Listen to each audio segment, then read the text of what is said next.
Rešenje za problem sa želudačnom kiselinom. Refluks želuca može izazvati bol u grlu i promuklost i ostaviti neugodan ukus u ustima. Kada se pojavi, može trajati samo nekoliko minuta ili čak nekoliko sati.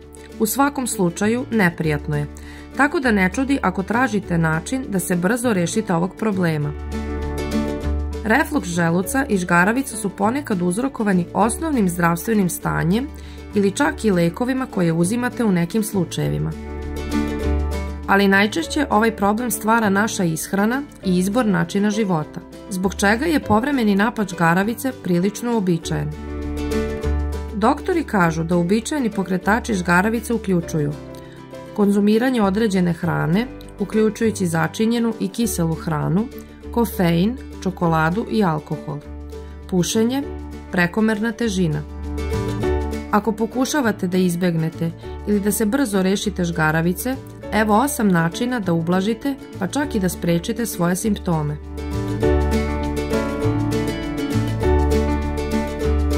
Jedite umereno i polako. Izbegavajte određenu hranu. Postoje neke namirnice za koje postoji veća verovatnoća od drugih da izazovu refluks, uključujući masnu hranu, začinjenu hranu, paradajz, crni luk, beli luk, kafa, čokolada, alkohol.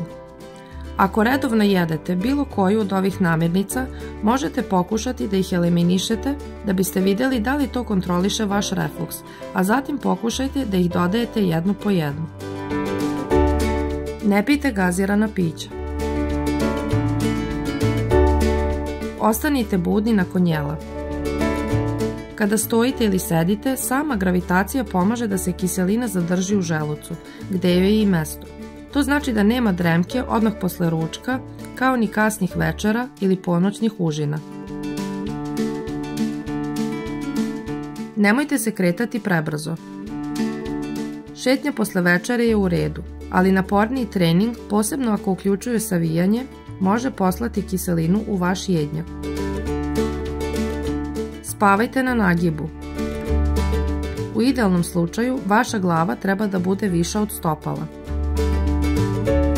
Smršajte ukoliko imate višak kilograma. Prestanite da pušite. Nosite komotniju odeću.